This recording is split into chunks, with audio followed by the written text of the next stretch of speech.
Hi, this is Derek Tsai from LearnByBlogging.com.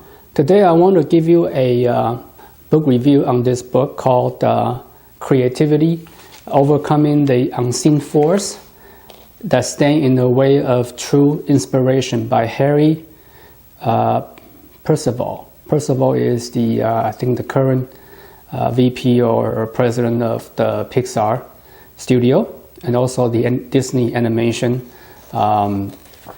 He worked with Steve Jobs when Steve Jobs took over the company, and they've been working there ever since. So this is a book. By the way, I read this book all entirely on the Paperwhite Kindle, and I don't have the hard copy with me, and everything was done here. And I highly recommend this Kindle Paperwhite. It's a great e-reader, by far the best e-reader that anybody can buy. You can read in the dark, you can read in the daylight, and work very well. Truly highly recommend it. Anyway, I read the whole thing, a whole book on this e-reader. So this book is about a journey of a great leader, Harry himself, in arriving and sustaining a very creative culture in Pixar.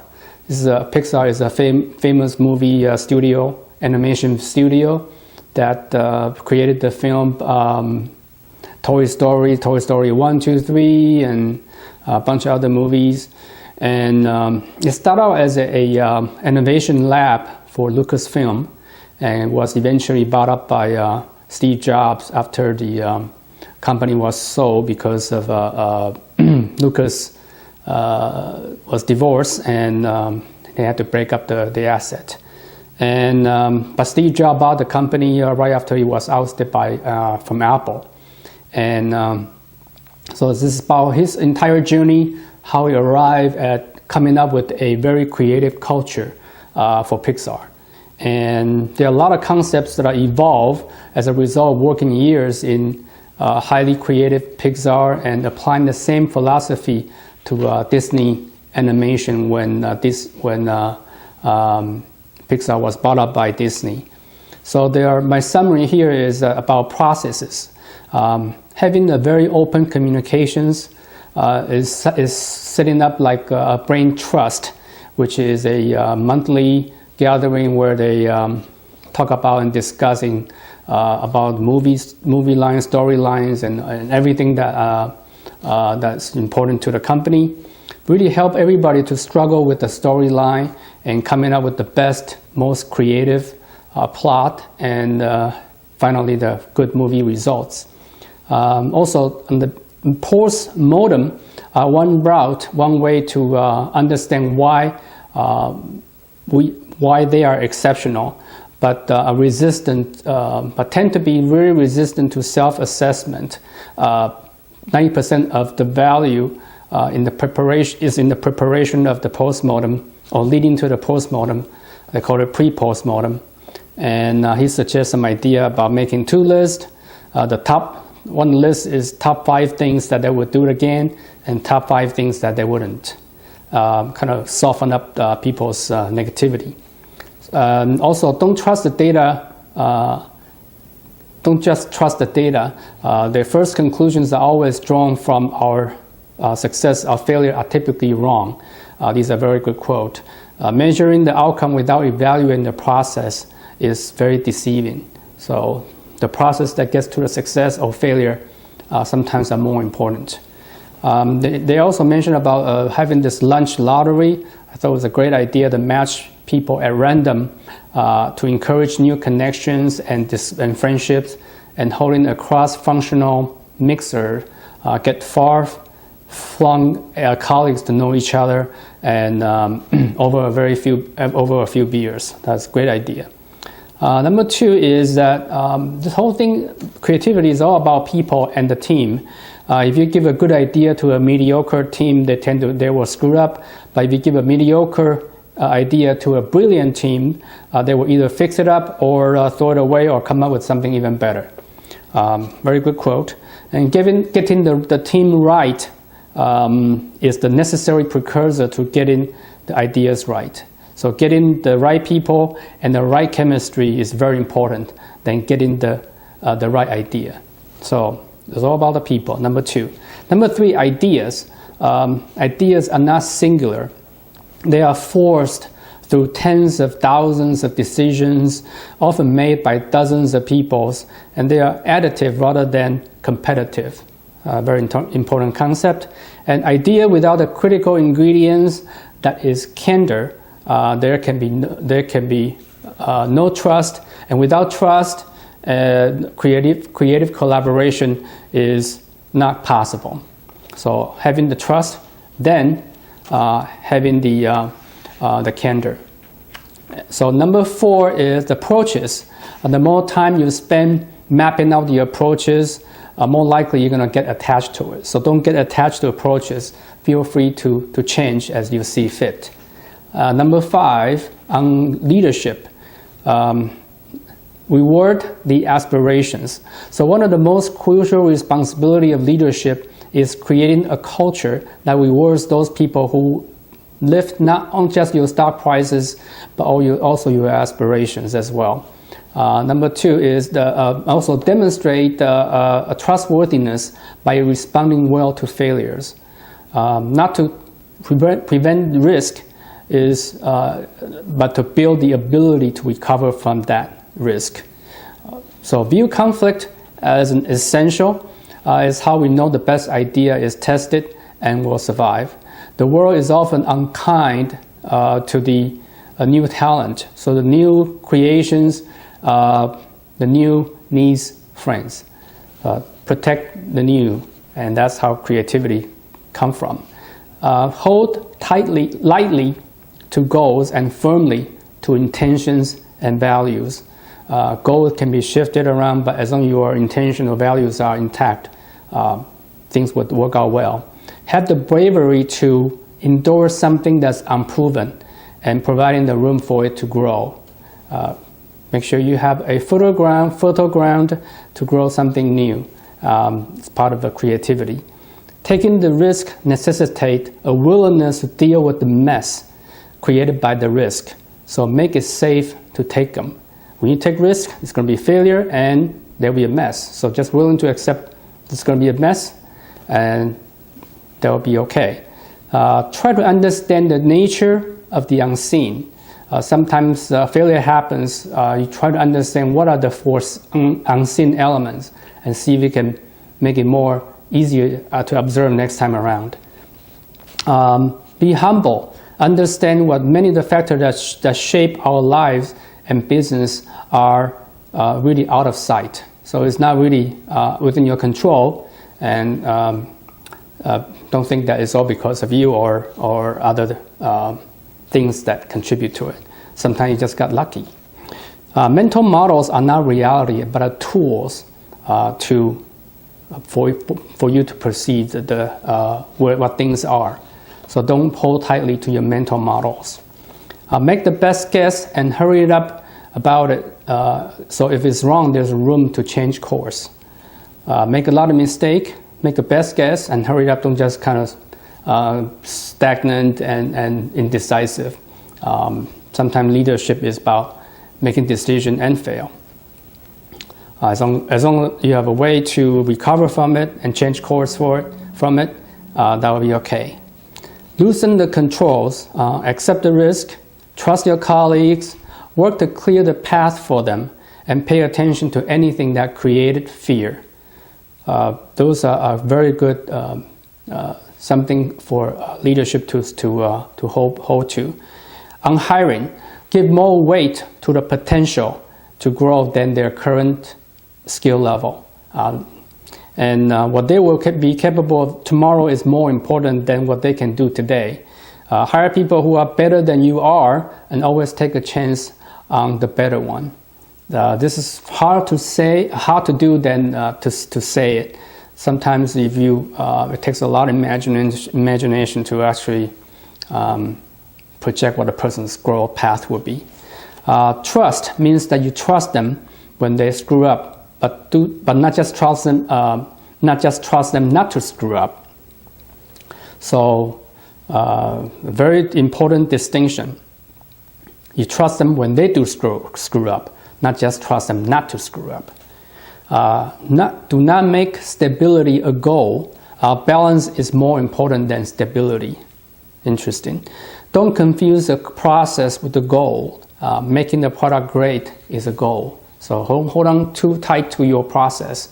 Making things, sometimes you change your process just to have a better product. Struggle with the changes and randomness. These are how he deal with a lot of the random events and changes. There's no growth or success without changes. The unpredictable is the ground on which creativity occurs. So let the randomness work for you, and don't fear them. So accept changes. Only from the struggle does clarity emerge. Makes many people uncomfortable. So pick the explanation to a good or bad outcome that rely on the fewest assumptions and is thus the simplest. This is very important concept. If a outcome that takes a lot of assumption to explain, most likely is probably not true. There's a better example in the book. So pick the one that most likely with the lowest number is assumption. If there's a weather pattern, don't assume that the El Nino is going to happen and something happen before you get the rain. If there's a dark cloud, most likely it's going to rain. So the fewest amount of assumption is best. Creativity starts out working with changes. Keep that in mind. Without changes, there's no creativities. And don't resist change and uncertainty. They are part of our life. Our job is to build the capability to recover when unexpected occur. So basically, toughen yourself up for any uncertainties and changes, and open to changes. You'll be a very creative person. Number 7, dealing with failures. Failures are necessary consequence of doing something new. Small versus big. There's not a bright line between small and big problems, which are the key. Which in the key ways they are the same. Don't freak out or start blaming people. So what I'm saying is that sometimes the small problem can evolve into a big problem, and by nature they're probably not quite different. Okay, learn from the past, but don't let it master the future. The attempt avoid failure can make failure more likely. So don't try to overdo it, trying to tough things up or harden things. Put in some process to prevent failure from happening. A lot of time that actually make your system more fragile. And the cost of preventing error is often far greater than the cost of fixing them. So as long as you have a way to fix stuff cheaply, you can go ahead and take charge without worry about the cost of preventing the error. On the culture of creativity, he talked about candor, safety, and research. Research is very important. He actually bring the people to France or to New Orleans to film the movie Ratatouille, or to understand how the New Orleans people celebrate the Mardi Gras when they were making a movie about Mardi Gras, or they bring the entire team to French kitchen when they were making the movie Ratatouille.